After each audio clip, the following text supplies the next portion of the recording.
बिस्मिल्लाहिर्रहमानिर्रहीम, अस्सलाम वालेकुम। मैं हूं रियाजुद्दीन और आप देख रहे हैं Venus sports celebrities with Riazuddin. IMC यानी international master cricket over 40s T20 world cup जनाब कराची में जारी है, जो कि 21 नवंबर से शुरू हुआ था और 1 दिसंबर को जनाब इसका फ़ाइनल है और इसको ऑर्गेनाइज़ कर रही है पाकिस्तान वेटरन्स क्रिकेट एसोसिएशन।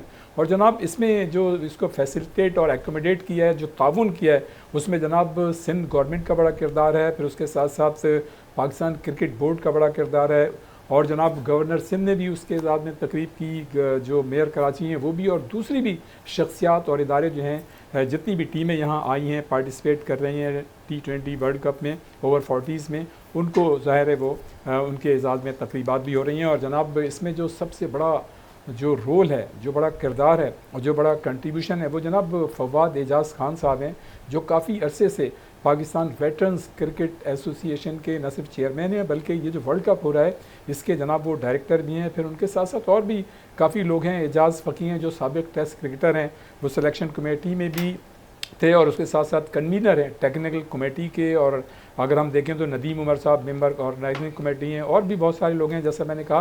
लेकिन सबसे अहम बात यह है कि पाकिस्तान क्रिकेट टीम के जो मेंटोर हैं वो जनाब जावेद मियाँदाद हैं, साबिक़ मायानाज टेस्ट क्रिकेटर हैं। फिर आज़म खान मैनेजर हैं, जो कि कोयटा ग्लैडिएटर्स के भी मैनेजर रहे हैं। फिर उसके साथ साथ जलालुद्दीन, जिन्होंने जनाब हैदराबाद में, आपको याद है कि मुसलसल 3 विकटें लेके हैट्रिक मुकम्मल की थी और उनका ये जो रिकॉर्ड है वो कोई भी नहीं तोड़ सकता। जलालुद्दीन जो है इस पाकिस्तान वेटरन्स क्रिकेट टीम जो है ओवर 40s उसके वो कोच हैं। और उसके साथ साथ कप्तान जनाब अब्दुल रज़ाक हैं, जो कि मायनाज ऑलराउंडर हैं और इस टूर्नामेंट में भी उन्होंने बड़ी अच्छी परफॉर्मेंस पेश की है। बस उन्होंने एक्स्ट्रा ऑर्डनरी उनकी परफॉर्मेंस थी, लेकिन जनाब बदकिस्मती की वो अपनी सेंचुरी जो है वो मुकम्मल नहीं कर सके, वरना उनका परफॉर्मेंस जो है बड़ी शानदार थी। फिर जनाब T20 वर्ल्ड कप जो है वो अगले साल इंडिया और श्रीलंका में हो रहा है और जनाब पाकिस्तान की टीम जो है अपना मैच खेलेगी इंडिया के साथ, जो कि रवायती हरीफ है। और अगर पाकिस्तान की टीम जनाब फ़ाइनल में पहुंचती है तो अहमदाबाद के बजाय कोलंबो में इसका फ़ाइनल खेला जाएगा। और जनाब दूसरी जानिब अगर हम देखें, बात अगर हम क्रिकेट ही की करें तो पाकिस्तान शाहीन्स क्रिकेट टीम, उसने जनाब मार्को तलारा परफॉर्मेंस पेश की और उसने जितनी भी टीमें थी, चाहे वह इंडिया हो या और दूसरी टीमें, उन सबको शिकस्त दे के जनाब इमर्जिंग जो एशिया कप था उसको उन्होंने जीतने का कारनामा अंजाम दिया। और इसके साथ साथ जनाब गुज़श्ता हफ्ते पाकिस्तान को बड़ी फतूहात भी मिली हैं। स्नोकर की टीम जो थी पाकिस्तान की, जो मुश्तमिल थी आसिफ और असद इकबाल के पर, उन्होंने जनाब टीम स्नोकर का जो वर्ल्ड कप था वो जीतने में कामयाबी हासिल की। तो ये एक बहुत बड़ी बात थी। लेकिन अगर हम international master cricket over 40s T20 cricket के हवाले से बात करें तो जनाब पाकिस्तान ने जो ऑस्ट्रेलिया में 2022 में जो ओवर 60s हुआ था उसको भी जीतने का कारनामा अंजाम दिया था। इसी तरह फिर पाकिस्तान में 2023 में जो ओवर 40s क्रिकेट टूर्नामेंट हुआ था उसको भी जीतने का कारनामा अंजाम दिया था। और उसके बाद श्रीलंका में जो 2025 में यानी इसी साल जो ओवर 50s का टूर्नामेंट हुआ था तो उसको भी उन्होंने जीतने का कारनामा अंजाम दिया था। तो जनाब ये पाकिस्तान वेटरन्स क्रिकेट एसोसिएशन की एक्स्ट्रा ऑर्डनरी परफॉर्मेंस है। लेकिन हमने इस तमाम में देखा कि हमें बहुत सारे लोग नज़र आए पाकिस्तान वेटरन्स क्रिकेट एसोसिएशन के और सिंध के भी, लेकिन हमें आलमगीर अहमद साहब जो है किसी भी सेंटर पर नज़र नहीं आए। बहरहाल देखेंगे कि वो क्यों नज़र नहीं आए, क्या वो कहीं इंगेज थे, कहीं उनकी मतलब मसरूफियत थी या कोई और बात थी। बहरहाल हम जनाब आज ट्रायंगुलर सीरीज़ पे ही बात करेंगे। PSL जो पाकिस्तान का बेहतरीन ब्रांड है और जिसके ज़रिए पाकिस्तान ने दुनिया क्रिकेट में एक बड़ा सॉफ्ट इमेज मतलब उसकी वजह से पाकिस्तान का बनाया। तो जनाब मुल्तान सुल्तान्स के जो अली तरीन हैं उन्होंने अपनी राहें जो हैं जुदा कर ली हैं। जो मतलब जो पहले 10 साल की जो हमारी 6 टीमें थी उसमें से 5 टीमों के जो ओनर्स हैं उन्होंने तो अपनी टीमों को उसी तरह से मतलब ख़रीद लिया है। लेकिन अब देखना ये होगा कि जो 2 नई टीमें आ रही हैं यानी गिलगित और फैसलाबाद के नाम से, तो उसको जो है कौन ख़रीदता है और मुल्तान सुल्तान्स को जो है वो कौन मतलब ये कि आगे बढ़ता है और उसको ख़रीदता है। लेकिन जनाब मैं यहाँ एक बात ज़रूर करूँगा कि हैदराबाद पाकिस्तान का वो सेंटर है जहाँ दुनिया क्रिकेट की तमाम टीमें जो हैं आई हैं और यहाँ पर मतलब हर तरह के फॉर्मेट के मैचेस भी हैं। लेकिन अगर PSL की एक टीम अगर हैदराबाद के नाम से हो तो फिर मतलब क्या ये अच्छा। लेकिन बहरहाल ये तो फ्रेंचाइज से जो ख़रीदेगा उस पर ये मुनहसर होगा कि वो जो है क्या नाम देता है और उसको सबको कबूल भी करना पड़ेगा। बहरहाल जनाब क्रिकेट से मुतालिक दूसरे उमूर पर भी बात होगी और जनाब आज हॉकी पे भी बात होगी, इसलिए कि हमने देखा कि पाकिस्तान की टीम जो है वो प्रो लीग खेलने जा रही है। उसके साथ साथ एक बहुत बड़ा कारनामा अंजाम दिया पाकिस्तान हॉकी टीम ने कि जनाब वो जो है वर्ल्ड कप के क्वालिफायर्स में पहुंच गई है। तो क्वालिफायर्स में ज़ाहिर मुकाबले तो होंगे और जो टॉप रैंकिंग टीमें उनसे भी ज़ाहिर मुकाबले होंगे। देखना होगा कि मतलब हमारी हॉकी टीम जो है जो माजी का हमारा तुरा इम्तियाज़ हुआ करता था कि हम एक वक्त में ओलंपिक, वर्ल्ड कप और जो चैम्पियंस ट्रॉफी के सारे टाइटल हमारे पास होते थे और किसी भी बड़े टूर्नामेंट में फ़तह जो है कोई मायने नहीं रखती। बहरहाल हॉकी पे ही बात होगी। और जनाब आज हमारे साथ यहाँ पर 2 बहुत ही ज़बरदस्त मेहमान जो हैं मौजूद हैं। सबसे पहले तो मैं तारुफ़ कराऊँगा जनाब farmer first class cricketer Haris Khan साहब मौजूद हैं जो कि एक क्वालिफाइड क्रिकेट कोच हैं। उसके साथ साथ level 2 high performance cricket coaching जो है वो भी मतलब कोर्स उन्होंने किया हुआ है और ये जनाब उन्होंने ब्रिस्बेन ऑस्ट्रेलिया से किया हुआ है। इसके साथ साथ जनाब level 1 from English cricket board से उन्होंने किया है, level 3 from PCB with the calibration with cricket Australia से उन्होंने किया हुआ है। इसी तरह से एक qualified tutor from Asian cricket council भी हैं, वो बड़ी मतलब उनकी एक्सपर्टीज़ है। और उसके साथ साथ जनाब उन्होंने BE किया है NED यूनिवर्सिटी से सिविल में। तो जनाब आप देख सकते हैं कि क्रिकेट की एक्सपर्टीज़ और उसके साथ साथ जनाब हारिस भाई अस्सलाम वालेकुम। वालेकुम सलाम, बहुत शुक्रिया। कैसे आप ठीक ठाक हैं? बहुत ज़्यादा इंट्रो करा दिया। नहीं आपका ये सारा ज़ाहिर है आपका ये कैरियर है, बिल्कुल सही कराया।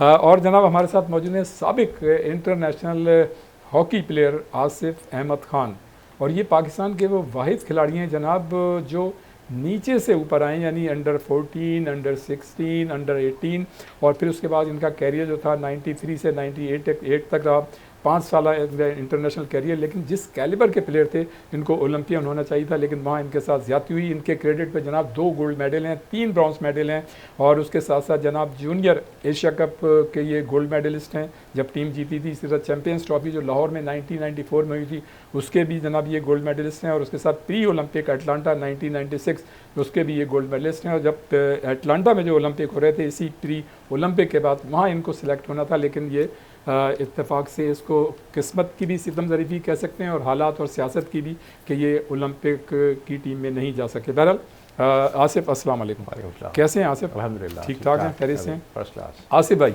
आपने हारिस भाई पाकिस्तान में जनाब international master cricket over 40s world cup हो रहा है, तो मैं ये समझता हूँ कि बहुत बड़ी बात है और इसमें नो डाउट मतलब फवाद एजाज़ खान साहब का बड़ा कंट्रीब्यूशन है। उनकी मतलब जो एक्सपर्टीज़ हैं उसका हमें रिफ्लेक्शन नज़र आ रहा है कि दुनिया भर से उन्होंने 12 टीमें यहाँ जमा की हैं और पाकिस्तान तो जनाब over 40s, over 50s, over 60s का भी चैम्पियन रहा है। तो ये बड़ा अच्छा है कि दुनिया भर की टीमें यहाँ आ रही हैं, हमारे एक सॉफ्ट इमेज जो है दुनिया भर में जा रहा है। क्या कहेंगे? जी हाँ, लकीली पाकिस्तान में वेटरन क्रिकेट जो है वो बहुत ज़्यादा ऑर्गेनाइज्ड है और जो आपके जितने भी रिटायर्ड प्लेयर हैं, चाहे वो टेस्ट प्लेयर हों, फर्स्ट क्लास प्लेयर हों, वो जो है बड़ा रेगुलर बेसिस पे क्लब क्रिकेट खेल रहे हैं, जो कि मैं ख़ुद भी जो है इसका पार्ट हूँ। जी बिल्कुल। तो ओवर 60 की टीम का पार्ट हूँ यहाँ कराची में। तो ये बड़ा खुशाइंद है और आपने बिल्कुल सही कहा और अपने इंट्रो में आपने सबका नाम भी ले लिया और इसमें जो स्टैंड आउट कर रहे हैं उसमें नो डाउट के फवाद एजाज़ ने जितना एफ़र्ट किए, जितनी उसने मेहनत की है इस टूर्नामेंट को यहाँ कराची में पाकिस्तान में ऑर्गेनाइज़ करने की, और जिस तरह से सिंध गवर्नमेंट ने सपोर्ट किया है, गवर्नर ने, चीफ मिनिस्टर ने, आईजी पुलिस ने। मैं कहता हूँ मैंने 2-3 डिनर अटेंड किए हैं और बहुत ही ज़बरदस्त ऑर्गेनाइज हुए थे, क्योंकि 11 टीमें मुल्क से बाहर से आई हैं, जिससे यूएस है, कनाडा है, ऑस्ट्रेलिया है, रेस्ट ऑफ द वर्ल्ड 11 है। जी जी। तो ये यूई है, सारी टीमें आई हैं और सारे फॉरेन प्लेयर हैं। और जब आके कराची का इमेज होता है ना कि लोग डरते हैं कि कराची आने में, कि कराची की लॉ एंड ऑर्डर सिचुएशन शायद ख़राब है, लेकिन उन्होंने आके देखा और सब बहुत खुश हैं, बहुत इंजॉय कर रहे हैं। और उन्होंने कहा कि हमने इससे बेहतर टूर नहीं किया है। तो all credit goes to Fawad Ejaz. और जनाब उनके लिए बड़ी तकरीबात भी रखी गई हैं। वही मैंने जिक्र किया ना कि मैंने दो डिनर अटेंड किए। फिर अभी गवर्नर साहब ने जो है एक सारी टीमों को डिनर दिया था। फिर रोज़ाना की बेसिस पे जो है कहीं ना कहीं उनको लेके जा डिनर हो रहे हैं। सही। और आने वाले दिनों में शायद मेरे ख्याल से मेयर साहब ने भी जी बुला बिल्कुल रखा है। जी बिल्कुल जनाब, ये सिलसिला जारी रहेगा। यहाँ पर वक्त हुआ एक ब्रेक का, देखें टाइम का पता नहीं चलता, फ़ौरन टाइम जो है गुजर जाता है। और ये पहला हमारा स्पेल मुकम्मल हो गया है। ब्रेक के बाद फ़ौरन आते हैं, वहीं से शुरू करेंगे जहाँ से इस सिलसिला मुंतका हुआ है। एक ब्रेक।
एक मरतबा फिर हम आपको प्रोग्राम में खुश आमदीद कहते हैं। आसिफ अहमद खान सर। साबिक इंटरनेशनल खिलाड़ी, जी। जनाब आपका तो मुख्तलिफ हॉकी फेडरेशंस में आप ज़ाहिर है बहैसियत कोचिंग कोच भी रहे, मुख्तलिफ मतलब कि जो टीमें थी उसके कोचिंग पैनल में भी रहे। क्या कहते हैं कि हमारी टीम जो है बड़ी अच्छी बात है कि प्रो लीग खेल रही है, उसके साथ साथ हम वर्ल्ड कप के क्वालिफायर्स में पहुंच गए हैं। तो अभी तो खैर इश्क के बहुत सारे इम्तिहान बाकी हैं, इसलिए कि आपने देखा कि टॉप रैंकिंग की टीमें उसमें होंगी। क्या इस स्ट्रेटजी इस्तेमाल करनी चाहिए, किस तरह की हमें कोचिंग करनी चाहिए, क्योंकि वक्त कम है, मुकाबला सख्त है और बड़ी टीमें हमारे सामने, किस तरह से हम तैयारी कर सकते हैं बेहतर? सबसे पहले तो रियाज भाई ये बताओ मैं कि माशाल्लाह जो हमारा कॉम्बिनेशन जो प्लेयर्स का है और मैं कोचिंग पैनल का है वो बहुत अच्छा बना हुआ है और काफ़ी ठीक ठाक, एक साल हो गया, मोर देन 1 ईयर ना, कि ये लोग कंबाइन हैं और इनके डेवलप हो चुके हैं ये मैनेजमेंट भी और प्लेयर्स भी। एक आध दो कोई अनफिट या इधर उधर से कोई प्रॉब्लम हो जाती है तो सही है, लेकिन इसमें बेस्ट ये है कि ये आपस में इनकी अंडरस्टैंडिंग बन गई है और जो कि अब मेरे ख्याल से इसमें कोई चीज़ को ऊपर नीचे करे बगैर जो है ना, इसी मतलब जो है स्क्वाड को जो है ना इनको कंटिन्यू रखना चाहिए। क्योंकि हमारे यहाँ प्रीवियस यही होता था कि एक टूर के बाद आए, कोई परफॉर्मेंस ख़राब हुई, चेंज कर दिया, वो सर उसमें बहुत टाइम लग जाता है डेवलप होते होते ना प्लेयर का और मैनेजमेंट का। तो उसमें इनको काफ़ी फ़ायदा है और ये लड़कों का काफ़ी अच्छा लेवल जो अंडरस्टैंडिंग है ना वो बढ़ चुका है। क्योंकि अब मैंने देखा है, हमारा भी एक डोमेस्टिक इवेंट भी हुआ था, उसके अंदर वो लड़के खेल रहे थे या अभी जाके जहाँ भी खेलते हैं उनका बड़ा अच्छा कॉम्बिनेशन है, बहुत अच्छी वो हो गई है। तो उसमें कोचेस को भी कोई प्रॉब्लम नहीं होती क्योंकि काफ़ी ज़्यादा ये लोग लर्न कर चुके हैं सिस्टम, हमें गोरों के खिलाफ किस तरह से हॉकी खेलनी है। और डेफिनेटली अब ये वो वाली टीम नहीं है। हालिया महीनों में या सालों में, 1-2 सालों में हमने हॉकी भी बहुत खेली है, बहुत खेली है। उसके अलावा रियाज भाई अभी और बहुत खेलेंगे, और जो अब हॉकी सर खेलेंगे ना ये प्रो लीग में जाके, जो वहाँ जा रहे हैं ना रोज़ारियो जो अर्जेंटीना है, वहाँ के अर्जेंटीना और हॉलैंड होगी। अब ये हॉलैंड है, उसके बाद जो है हुबार्ट चले जाएंगे, ऑस्ट्रेलिया चले जाएंगे, ऑस्ट्रेलिया और जर्मनी वहाँ पे होगी। उसके बाद ये यूरोपियन साइड पे आ जाएंगे जो कि टॉप 9-10 टीम है उसके अंदर होगा। इनकी तो बहुत अच्छा हो जाएगा, लेकिन सिर्फ बेस्ट ये है कि अब इनकी जो है ना कोई इसमें डिस्टर्बेंस नहीं होनी चाहिए टूर्स में, क्योंकि डेफिनेटली गवर्नमेंट ने भी माशाल्लाह बहुत अच्छा सपोर्ट किया है, इनको पूरा बूस्टअप दिया है कि जाए वो करें। अब इनका काम है कि रिजल्ट जो है ना वो इन्होंने देना है, क्योंकि काफ़ी हद से ये हम इनको कोई वो क्लेम नहीं कर सकते कि जी अभी टीम बनी। अब तो काफ़ी अरसे से यही बैच चल रहा है, मैनेजमेंट का भी और प्लेयर्स का भी। तो अब हमारे पास कोई ऐसी एक्सक्यूज़ मेरे ख्याल नहीं होनी चाहिए कि, और दे आर कैपेबल, जो प्लेयर्स हैं हमारे उनमें है, डेफिनेटली दे कैन प्रूव, ये कर सकते हैं। लेकिन but it's depend on the, अब आगे जाके देखते हैं कि क्या होता है। हाँ हारिस भाई, हमारी जो पाकिस्तान की टीम है, नो डाउट हमने इससे पहले भी जैसे मैंने बताया 22, 23 और 25 में जो वर्ल्ड कप हुए मुख्तलिफ ओवर 40s, 50s, 60s वो भी हमने जीते में। हमारी जो प्लस पॉइंट है पाकिस्तान क्रिकेट टीम में, हमारे इस क्रिकेट टीम में फॉर्मर टेस्ट क्रिकेटर्स शामिल हैं, फर्स्ट क्लास खिलाड़ी। लेकिन नो डाउट कि ये दुनिया भर की जो टीमें खेलती हैं ये बड़ी अच्छी बात है, लेकिन दूसरी टीमों में कितने मतलब फॉर्मर टेस्ट क्रिकेटर्स या फर्स्ट क्लास खिलाड़ी हैं, ऐसा कोई काबिल जिक्र नाम नज़र नहीं आता। जी, बिल्कुल। इसकी क्या वजह हो सकती है? वो असल में क्योंकि वेटरन क्रिकेट को जो है वो इतना एक्नॉलेज नहीं करती हैं दूसरे बोर्ड, जो कि आपका ऑस्ट्रेलिया हो गया, इंग्लैंड की टीम नहीं आई है इस टूर्नामेंट में। सही। तो ये सिर्फ पाकिस्तान वेटरन क्रिकेट एसोसिएशन की काविश की वजह से जो है उन्होंने वहाँ जो वेटरन की टीमें बनी हुई हैं प्राइवेटली उनको इनवाइट किया। तो इसमें जो आपने बिल्कुल सही कहा कि कोई प्रोफेशनल प्लेयर इसके अंदर नहीं है, ना कोई काबिल ज़िक्र किसी ने फर्स्ट क्लास क्रिकेट खेली है, टेस्ट क्रिकेट या वनडे इंटरनेशनल या T20 तो बहुत दूर की बात है। सही। ये मुझे तो लगता है कि क्लब क्रिकेटर्स हैं ये लोग, और ये अपने शौक़ की वजह से कि जी इमर्जिंग कप हो रहा है, ये अपना सीनियर का ओवर 40 का जो है वर्ल्ड कप हो रहा है, तो इसमें पार्टिसिपेट करना है, अपनी टीम बना के। ये भी बहरहाल बहुत बड़ी बात है, ये बिल्कुल बहुत अच्छी बात है। मैंने बार बार कह रहा हूँ कि फवाद इजाज़ ने, ये बड़ा अच्छा इक़दाम है इनका। और इससे पहले पाकिस्तान की टीम जो है इंग्लैंड का टूर, वेटरन टीम जो है इंग्लैंड का टूर भी कर चुकी है, ऑस्ट्रेलिया भी जा चुकी है, साउथ अफ्रीका भी गई है। तो ये चीज़ें चल रही हैं और बड़ी अच्छी एफर्ट है। मुझे तो इससे इस बात की खुशी है कि ये टीमें पाकिस्तान आई, कराची आई, और इन्होंने पाकिस्तान के माहौल को देखा और अपना एंजॉय कर रही हैं। तो एक कहते हैं ना कि सॉफ्ट इमेज आपकी कंट्री का जाता है। जनाब अब्दुल रज़ाक की परफॉर्मेंस जो है लास्ट टाइम भी बड़ी अच्छी थी, अभी भी उनकी बड़ी अच्छी, बेचारे बदकिस्मती थी कि सेंचुरी नहीं कर सके, और वो जो उनका ऑलराउंडर खेल था वो ज़बरदस्त माशाल्लाह। देखें क्रिकेट में लक का बहुत बड़ा हाथ है, आपका एक आसान कैच छूट जाता है, सही, और एक आप बहुत मुश्किल कैच पकड़ा जाता है। सही। तो ये एक लक है क्रिकेट में जो कि बहुत डिपेंड करता है। सही, तो पाकिस्तान के पास तो मैं अभी देख रहा था 7 इंटरनेशनल प्लेयर खेल रहे हैं पाकिस्तान की ज़बरदस्त, टीम बड़ा में। आपने निकाला भैया। जी हाँ, जिसमें आप देख लें अब्दुल रज़ाक है, फवाद आलम है, सोहेल खान है, ताबिश खान है, हुमायूं फरत है, शाहिद आफरीदी जो कि अभी इंशाल्लाह हम खेल पाकिस्तान सकते हैं। फाइनल में खेलेंगे सही, तो शायद अपेयर होंगे, और जुल्फ़िकार बाबर।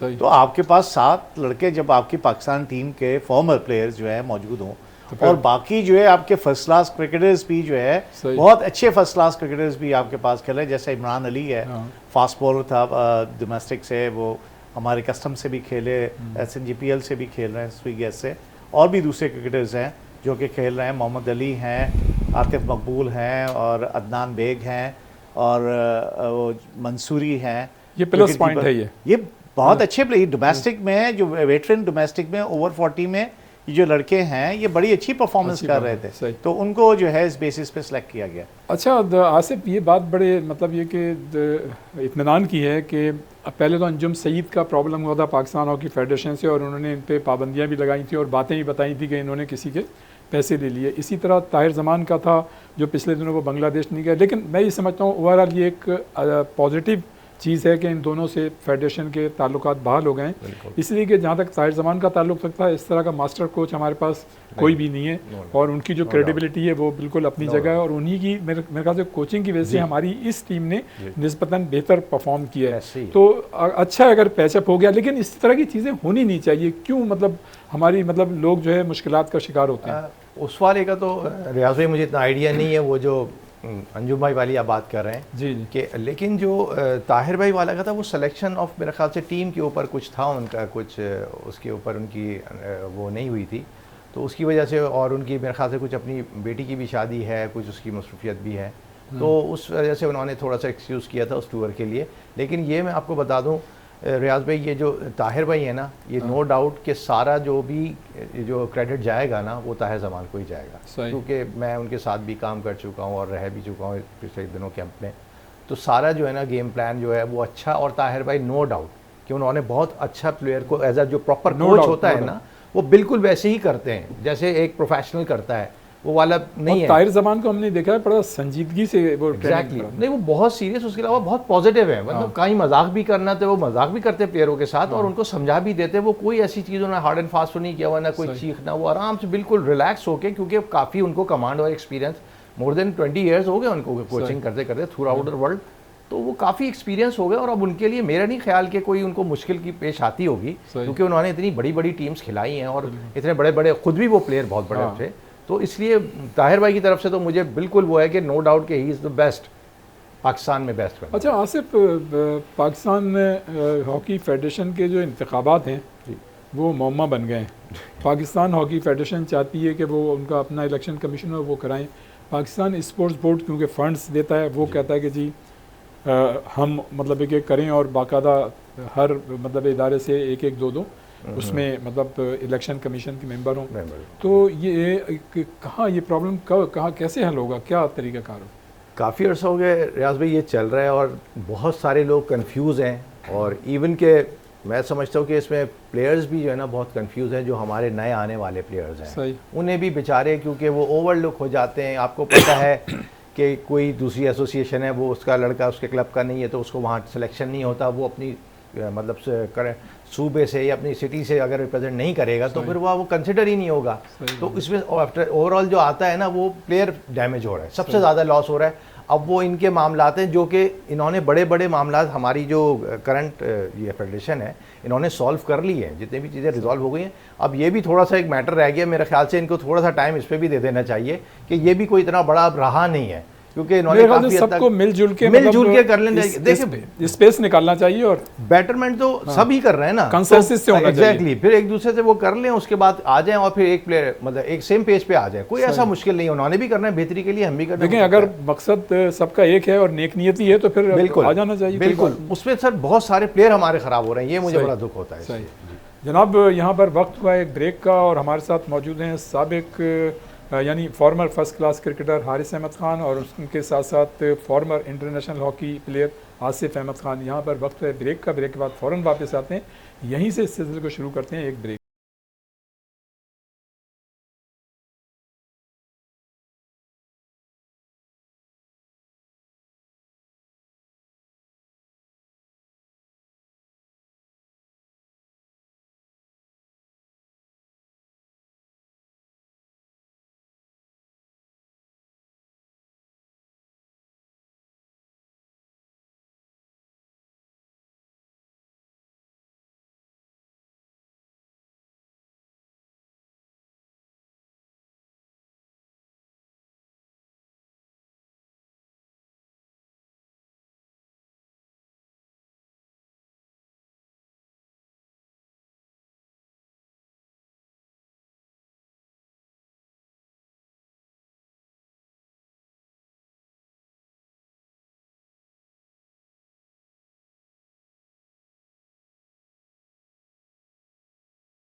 एक मरतबा फिर हम आपको प्रोग्राम में खुश आमदीद कहते हैं और वहीं से उस सिलसिले को शुरू करते हैं जहाँ से ये मुनक़ता हुआ था। हारिस भाई, पाकिस्तान में ट्रायंगुलर सीरीज़, इससे पहले जो श्रीलंका के साथ सीरीज़ हुई, पाकिस्तान ने काफ़ी बेहतरीन तरीके से, कंफर्टेबल तरीके से उसको जीतने में कामयाबी हासिल की। बाबर आजम ने जनाब सेंचुरी बनाई और अभी भी उन्होंने इस ट्रायंगुलर सीरीज़ में भी 74 रन्स बनाए, लेकिन जो लास्ट मैच था उसमें वो 0 पे आउट हो गए। तो फाइनल हो रहा है, उस पर तो हम अभी कुछ कह नहीं सकते उसका नतीजा क्या निकलेगा।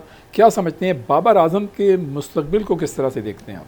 देखिए, ये बात बहुत अरसे से कही जा रही है कि इसमें तो हम सब यकीन रखते हैं कि वो क्वालिटी प्लेयर है, नो डाउट। ठीक है, प्लेयर की फॉर्म जो है वो आती जाती रहती है, सही, लेकिन उसकी क्लास वो रहती है। सही। मैंने हमेशा इस बात को एडवोकेट किया है और ये बात समझाने की कोशिश की है लोगों को कि एक अच्छे प्लेयर में और एक एवरेज प्लेयर में क्या फ़र्क होता है। सही। वो फ़र्क ये है कि बीइंग ए ह्यूमन बीइंग, इंसान होते हुए आप गलती तो करेंगे, इंसान गलती करता है। सही। तो जो अच्छा प्लेयर है वो भी गलती करेगा, जो एवरेज प्लेयर है वो भी गलती करेगा, तो आउट होगा। सही। जब अच्छा प्लेयर गलती करेगा तो वो गलती को रियलाइज़ करेगा कि मैंने क्या गलतियां की हैं, क्योंकि आपके पास अभी इतनी टेक्नोलॉजी आ गई है कि आपके पास लोग मौजूद होते हैं जो कि आपका पास की इनिंग्स दिखाते हैं कि मैं कैसे आउट हुआ, क्यों आउट हुआ। सही। तो कोचेस से कंसर्न कर लेते हैं और उसको जो है रेक्टिफाई करने की कोशिश करते हैं। वो जो गलतियों पे उबूर हासिल करने की कोशिश करते हैं वो गलतियां रिपीट नहीं करते। एवरेज प्लेयर जो गलतियां वो भी करेगा और बार बार करता रहेगा, अपनी गलतियों से सीखेगा नहीं। सही।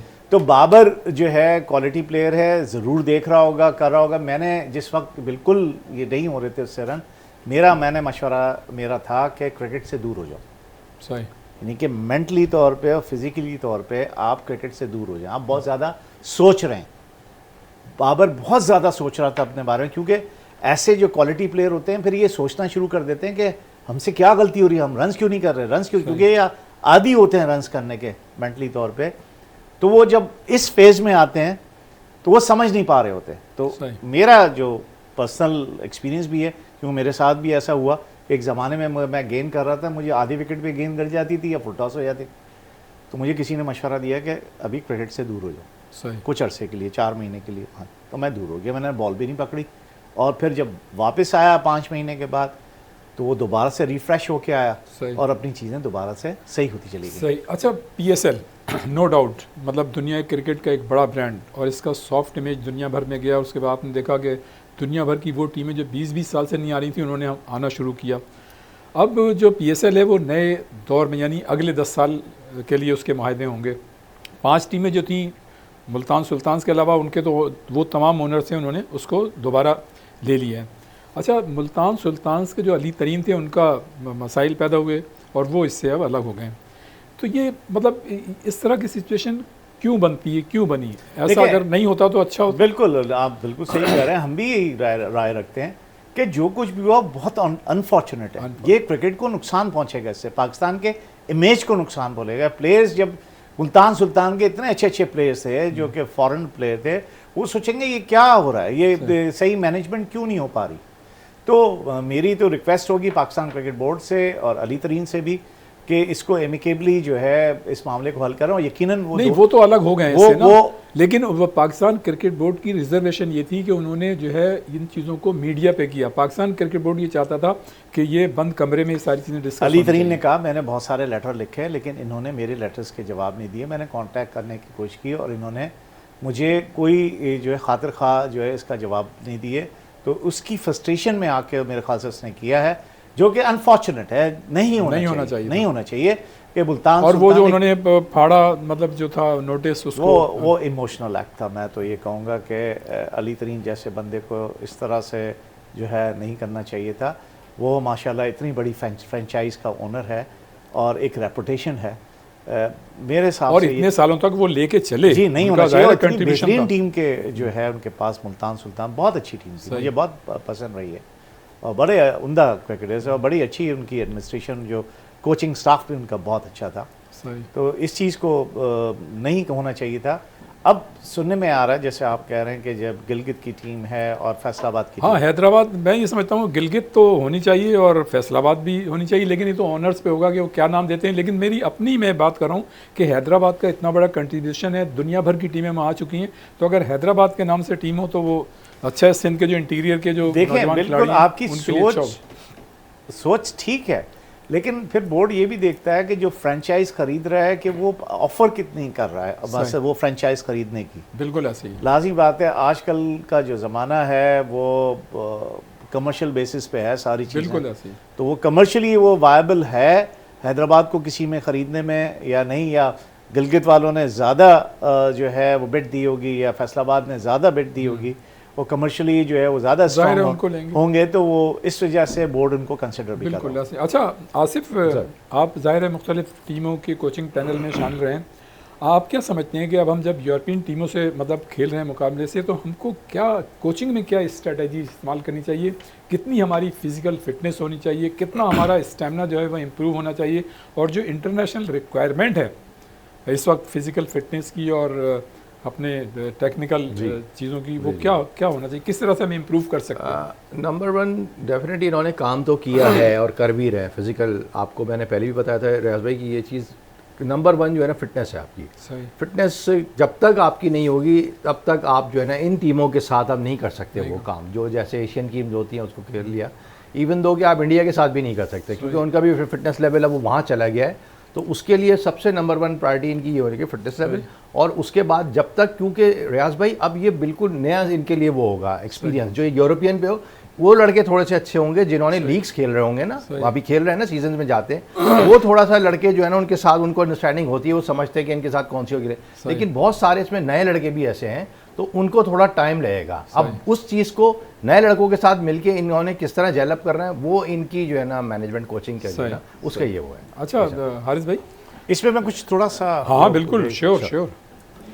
देखिए न सिर्फ हॉकी, क्रिकेट में भी ये बात मैं 25 साल से करता चला आ रहा हूँ जब से मैं रिटायर हुआ, कि पाकिस्तान का दो चीज़ें मैं पहले समझ रहा था कि पाकिस्तान जो है लैक करता है, सही। वो फिजिकल फिटनेस और मेंटल टफनेस। मेंटल टफनेस को इस तरह से एक्सप्लेन आप करते हैं कि जो सिचुएशन आपके पास आती है, बाज़-औक़ात क्रंच सिचुएशन आती है जहाँ दिमाग की मजबूती आपको चाहिए होती है और बिल्कुल फौरी तौर पे आपने डिसीजन लेना होता है और चीज़ वो सिचुएशन को एब्जॉर्ब करके रिएक्ट करना होता है आपने।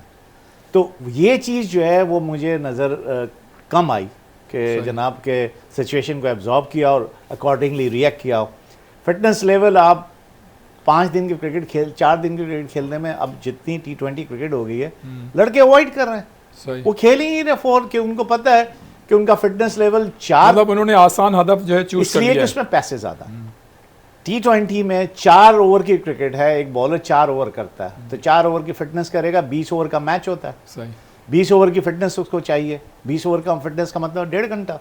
यहाँ 5 दिन की क्रिकेट में जो है आपको 90 ओवर खड़े होने, और अगर आपकी पिद्दी लग गई, सही बात है, आई एम सॉरी टू से टू यूज दिस लफ्ज, लेकिन टिपिकल लफ्ज है, अगर पिद्दी लग गई आपकी तो 1.5 दिन भी पिद्दी लग सकती है। सही बात है। तो अब आप 1.5 दिन की आपने भागते रहे बॉल के पीछे, सही। और फिर आगे बैटिंग भी करनी है आपने और बॉलिंग भी करनी है, तो क्या आप कर सकेंगे? सही। तो ये सारी चीजें हैं। नहीं कहें, आप कंटिन्यू करें। तो मैं ये कह रहा था कि फिजिकल फिटनेस, अगर पाकिस्तान के प्लेयरों का मुझे पता लगा है कि 16 के करीब का, अच्छा जो बेस्ट जो फिटनेस है वो 16 साढ़े 16 है, लेकिन इंटरनेशनल स्टैंडर्ड जो है वो 19 से ऊपर है। सही। तो वो ये चीज़ें हमें देखनी होंगी, physical fitness, mental toughness, player की टेक्निक वो गेम खेलने की, और टैक्टिक्स, ये आपको आनी चाहिए। बिल्कुल जनाब, ये सिलसिला जारी रहेगा। अभी हमारा एक स्पेल बाकी है और यहाँ पर वक्त हुआ एक ब्रेक का। ब्रेक के बाद फ़ौरन वापस आते हैं, यहीं से इस सिलसिले को शुरू करते हैं। एक ब्रेक।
एक मरतबा फिर हम आपको प्रोग्राम में खुश आमदीद कहते हैं। आसिफ अहमद खान सर, ये बताइएगा कि ये जो अहदेदार हैं पाकिस्तान हॉकी फेडरेशन के, जी इनको कमोबेश 2 साल हो रहे हैं। जी। आप क्या समझते हैं कि इन 2 सालों में हमने क्या खोया है और क्या पाया है? अगर हॉकी परफॉर्मेंस से कहते हैं तो फिर तो मतलब ये है कि डेफिनेटली हॉकी इम्प्रूवमेंट परफॉर्मेंस तो इम्प्रूव हुई है, है। No doubt. और बाकी जो अगर मामलात हैं वो अभी मुझे नहीं लगता कि फंड्स improve- वगैरह के फंड्स के इस बात- वो क्योंकि लेकिन उसमें गवर्नमेंट ने आपको मैंने बताया कि उन्होंने अच्छा सपोर्ट किया है, लेकिन वो भी बिकॉज ऑफ परफॉर्मेंस। लेकिन आसिफ, मैं यहाँ पर आपको थोड़ा सा इंटरप्ट करूँगा। देखें, जो पहले जो फेडरेशनें होती थी उनके जो सेक्रेटरीज और प्रेसिडेंट होते थे वो बड़ी कद आवर शख्सियात हुआ करते थे, उनकी एक फेस वैल्यू हुआ करती थी। और जैसे अब ब्रिगेडर आतिफ को देख लें, और जनाब नूर खान का तो खैर कमाली बात ही नहीं थी, अल्लाह ताला उन्हें सबको गरीक रहमत करे। मतलब ब्रिगेडर हमीदी थे, फिर मुदस्सिर असगर तक, मतलब ये सिलसिला चलता रहा। तो वो कद आवर शख्सियत नहीं है, इंटरनेशनली विजनरी लोग नहीं है। ये बात सही है? सही है, यहाँ कुछ हद तक सही है, लेकिन डेफिनेटली सेक्रेटरी तो हमारे हैं, वो तो कदावर शख्सियत ही है। उनका अच्छा एक वो है, राना मुजाहिद ने काफ़ी साबिक ओलंपियन है, नहीं बहसियत प्लेयर तो नो डाउट, तो वो नो डाउट उनको कोई चैलेंज नहीं कर सकता। और उसके अलावा वैसे भी एडमिनिस्ट्रेटिवली प्रेसिडेंट रियाज भाई काफ़ी अरसे उन्होंने काम किया है, और बड़े ग्रास रूट लेवल के ये जो एसोसिएशंस हैं वहाँ से वो ऊपर आए, और उन्होंने काफ़ी उसमें देखें, हर इंसान में चाहे वो प्लेयर हो उसमें कुछ क्वालिटीज़ भी होती हैं, इसमें शक नहीं है, बिल्कुल। इस वजह से मैं बोलता हूँ कि राना भाई जो हैं उनकी एडमिनिस्ट्रेटिव जितनी भी मतलब वो है ना क्वालिटी, वो बहुत अच्छी है, और वो बहुत अच्छा इस चीज़ को मैनेज करते हैं। ये मैं मतलब इसलिए मैंने खुद देखा नहीं, जो अच्छी बातें हैं वो होनी चाहिए, बहुत बिल्कुल। तो वो चीज़ करते, कभी भी वो ये नहीं, उनका मैंने हमेशा देखा वो बोलते हैं मेरा डोर ओपन है, जो आए जिसने जो बात करनी है मुझसे आके करे, और जो मुझसे हो सकेगा मैं उसके लिए वो करूँगा। कभी मैंने उनकी ये नेगेटिविटी नहीं देखी। वो बोलते सबको खिलाओ, लेकिन अब कितनी चीजों को वो पकड़ेंगे। मतलब ये तय ये हुआ कि इन 2 सालों में अगर हम टीम की परफॉर्मेंस देखें तो ग्रेजुअली बेहतर हुई है, लेकिन पाकिस्तान हॉकी फेडरेशन जिस तरह से फंड्स आने चाहिए थे वो मैनेज नहीं कर सके, मैनेज हो नहीं पाए उस तरह से। अब उसकी बहुत सारी वजूहात हो सकती हैं, बहुत सारी वजूहात है बस उस वजह से। लेकिन ये कि इंशाल्लाह माइट भी, अगर ये इसी तरह टीम होती रहेगी रियाज भी, मुझे लगता है ये हो जाएगा इंशाल्लाह, ये भी मसला रिजॉल्व हो। हारिस भाई, जाहिर है आपका कोचिंग से बड़ा ताल्लुक है, आपने बड़े कोर्सेज किए हुए हैं, इंग्लैंड, फिर ऑस्ट्रेलिया, पाकिस्तान, श्रीलंका में आप माशाल्लाह ट्यूटर भी बहसियत करते रहे।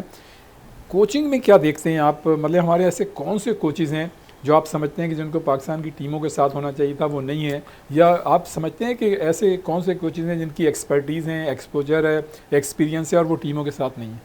लेकिन सबसे बड़ी जो ड्रॉबैक है, आप जो डोमेस्टिक में आपके क्वालिफाइड कोचेज़ काम कर रहे हैं, क्वालिफाइड कोचेज़ हैं, जी जी, और काफ़ी अरसे से, अब उनको 15 से 20 साल हो गए हैं काम करते हुए अपने अपने रीजन्स में। सही, जो बोर्ड के एम्प्लॉई हैं वो सही, अपने अपने रीजन्स में। हाँ। अब बड़ी खुशाइन बात है, मैंने देखा कि ये जो आपका पाकिस्तान शाहीन का जो इमर्जिंग कप हुआ है दोहा के अंदर, जो ज़बरदस्त पाकिस्तान ने क्या मैच जीता है, और इसमें जो है अहमद दानियाल को मैं कहता हूँ यही मेंटल टफनेस, स्किल वर्क और मेंटल टफनेस के उस वक्त और मास सदाकत ने बैटिंग में बहुत अच्छा किया। लेकिन आप ये देखें कि आखिरी ओवर में 6 रन चाहिए जी, और उसने वो 6 रन नहीं होने दिए। ये अहमद दानियाल ने। फिर जो है उसने जो आपका सुपर ओवर किया उस पर भी बड़ी अच्छी बॉलिंग की। तो ये एक बड़ी खुशाइन बात है, मुझे तो बड़ी खुशी हुई देख के। जहाँ तक कोचेज़ का बात है, अब आप कहेंगे कि मेरा दोस्त है इस वजह से कह रहा हूँ, मैं इस वजह से नहीं, मैं मेरिट की बात कर रहा हूँ।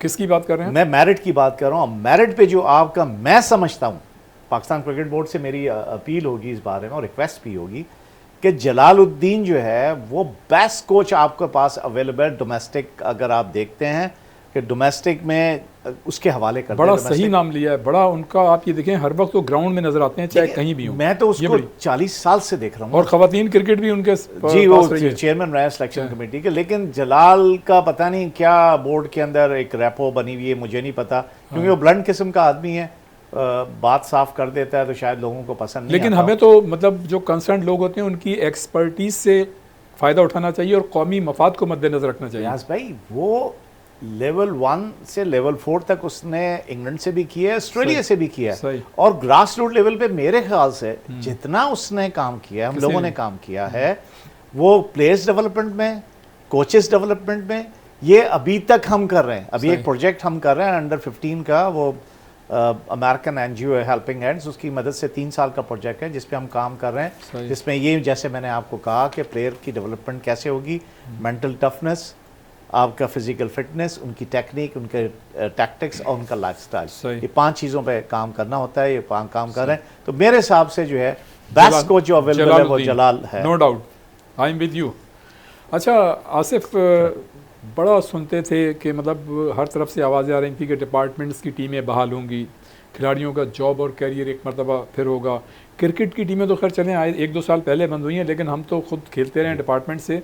हॉकी की और बॉक्सिंग की और दूसरी फुटबॉल की टीमें तो अर्ली 90s में जब इदारे प्राइवेटाइज हो रहे थे तब इदारों की टीमें ख़त्म हो गई थी। और हालिया 1-2 सालों से हमने बड़े बड़े लोगों के ज़ुबानों से सुना कि जी डिपार्टमेंटल जो स्पोर्ट्स है या हॉकी की टीमें बहाल हो जाएंगी, नहीं हो रही हैं। फेडरेशन का क्या किरदार है? फेडरेशन ने तो बहुत कोशिश की है रियाज भाई इस पर, और स्पेशली मैं आपको बताऊँ उन्होंने काफ़ी ज़्यादा काम भी किया है, बहुत बोल रहे हैं, लेटर भेजे, प्राइम मिनिस्टर का भी आया, लेकिन वो थोड़ा सा कुछ डिपार्टमेंट से उन्होंने तो उस पर इम्प्लीमेंट किया ही नहीं।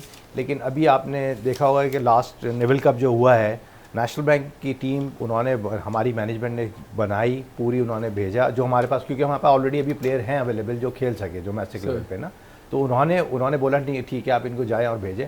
और इंशाल्लाह मुझे बहुत ज़्यादा होप है, राजा अभी इसको डिस्क्लोज नहीं करना चाहिए कि ये बनेंगी अब। सही, ये पाइपलाइन में है, कुछ चीज़ें हैं, मैनेजमेंट उसमें काम भी कर रही है। अच्छा। और ये हायरिंग भी होगी और नए प्लेयर्स यार आपने तो बड़ी अच्छी मतलब नवीद सुनाई, खुशी की बात ये है। मैं आपको इसलिए सुना रहा हूँ कि बहुत सारे लोग डिसार्ट हो गए थे कि उन्होंने बोला था कि अब ये होगा ही और नहीं। आप तो जाहिर है एक नेशनल बैंक से खेलते भी रहे हैं जी, यार, खेलता भी काफी। रहे हूँ, उसके मैनेजमेंट में भी हूँ, स्पोर्ट्स की अभी लास्ट जो टीम गई थी उसका मैनेजर भी मैं ही था जी, नेशनल बैंक जी। है ना।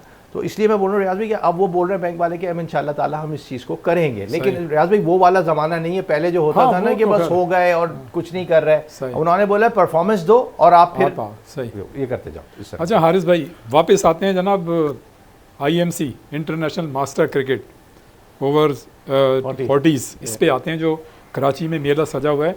तो कराची के लिए और पाकिस्तान के लिए तो बड़े एजाज़ की बात है, और जितने भी लोग इसमें इन्वॉल्व हैं उनको यकीनन हमें तालियां बजानी चाहिए उनके लिए। बिल्कुल। लेकिन ये बताइएगा कि किस तरह से दुनिया की टीमों में जो है टेस्ट क्रिकेटर्स फॉर्मर या इंटरनेशनल क्रिकेटर शामिल हो सकते हैं? देखिए ये तो उनकी उस मुल्क की अपनी अपनी जो एसोसिएशन है वो किस तरह के टूर्नामेंट्स अपने लोकली करा रही हैं, सही, और वो उनके पास फर्स्ट क्लास प्लेयर्स की या इंटरनेशनल प्लेयर की कितनी पार्टिसिपेशन है सही, अपना क्लब क्रिकेट में ओवर 40 की। यहाँ तो आप देखें कि यहाँ कराची की हद तक मैं जानता हूँ या लाहौर में भी है ऐसा कि ओवर 40 की क्रिकेट भी होती है, ओवर 50 की भी होती है, ओवर 60 और की भी पंजाब होती में तो बड़े ही वेटरन्स क्रिकेट जी, होती है। यहाँ पर भी यहाँ है। भी अभी होती है। मुझे बता रहे थे कि 100 पता नहीं कितनी टीमें, 100 से ज़्यादा टीमें हैं बड़ी बात जो कि क्लब्स जो कि खेल रहे हैं।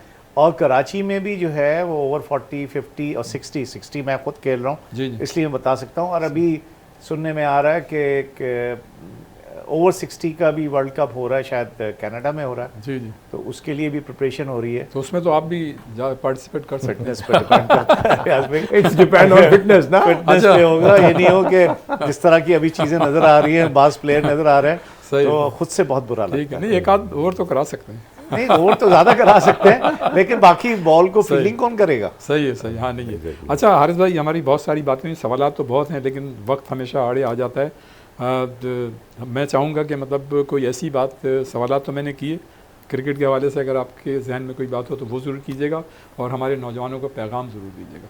देखिए हमेशा पैगाम तो मेरा यही होता है नौजवानों के लिए, अपकमिंग जो प्लेयर्स हैं वो सारे गेम्स की मैं बात कर रहा हूँ कि always work hard and never ever give up. सही, कभी भी आपने जो है मायूस नहीं होना। अल्लाह ने आपको टैलेंट दिया है, इतना ज़बरदस्त किस्म का जहन दिया है आपको, इसका एडवांटेज लें। और ये उतार चढ़ाव ज़िंदगी में आते हैं, हमारी ज़िंदगी में भी है, आसिफ आपकी बिल्कुल ज़िंदगी में बिल्कुल भी है। एग्जैक्टली ऐसी है। तो कभी गिव अप नहीं करना चाहिए। और आपको जो है भाई आपकी ज़िंदगी में तो आपको टेस्ट क्रिकेटर होना चाहिए था, ज़्यादती हुई, इनको ओलंपियन होना चाहिए था, लेकिन उसके बावजूद आप जो है क्रिकेट में बहुत ही फाल किरदार अदा कर रहे हैं। वो असल में बात यह है कि हम तो अल्लाह का शुक्र अदा करते हैं कि अगर आज हमने जो कुछ भी अल्लाह ने हमसे परफॉर्मेंस करवाई है सही, और माशरे में जो थोड़ा सा नाम है, तो ये बहुत है, सही। ये बहुत है। मैं समझता हूँ कि हो सकता है टेस्ट क्रिकेटर बन के अल्लाह ताला की बड़ी मेहरबानी है। बिल्कुल जो आज हैं हम, अल्लाह का लाख लाख शुक्र है। तो मेरा जो है यंगस्टर को यही मैसेज है कि always work hard, never ever सही। Give up. जी आसिफ, सर कोई हॉकी से मुतालिक जो ही बात आपके जहन में और मैसेज? मेरा मैसेज यही है रियाज भाई, जो हमारा माशाल्लाह भी कॉम्बिनेशन बन रहा है। जो मुझे लगता है, जैसे मैंने आपको बताया, होप है डिपार्टमेंट की टीम दोबारा बनेगी, डेवलपमेंट होगी और एक दो इवेंट्स बड़े बड़े होने जा रहे सही। हैं डोमेस्टिक लेवल के ऊपर। उसमें बहुत ज़्यादा हमारे यूथ को चांसेस मिल रहे हैं और वो अपने आप को प्रूव करें सही। और ऊपर आएँ। ठीक। तो इसमें उस कभी भी वो ना हो डिसार्ट हो, ये ठीक। एसोसिएशन का ये फड्डा चल रहा है, जो भी चल रहा है, वो अपना गेम पे ध्यान दे। ये मेरा एक मैसेज है कि अपना फोकस करें और बिल्कुल प्रोफेशनली काम करें। चलें आसिफ, बहुत शुक्रिया, आप तशरीफ़ लाए, इंशाल्लाह आइंदा भी आपको ज़हमत देंगे। हारिस भाई, आपका तो बड़ा इंतज़ार था, आप इंग्लैंड में काफ़ी अर्सा रहे, तशरीफ़ लाए और हमें उम्मीद है कि इंशाल्लाह आप आइंदा भी तशरीफ़ लाएंगे, आइंदा भी आपको ज़हमत देंगे। बहुत बहुत शुक्रिया आप तशरीफ़ लाए बुलाने का। जनाब। ये था हमारा आज का शो। यकीनन आपको ये प्रोग्राम पसंद आया होगा, इसकी फ़ीडबैक हमको ज़रूर दीजिएगा और इंशाल्लाह आइंदा हफ्ते किसी नई शख्सियत या नई शख्सियात के साथ एक मरतबा फिर हम आपको अपने प्रोग्राम में खुशामदीद कहेंगे। उस वक्त तक के लिए रियाज़ुद्दीन को इजाज़त दीजिए। अल्लाह हाफ़िज़।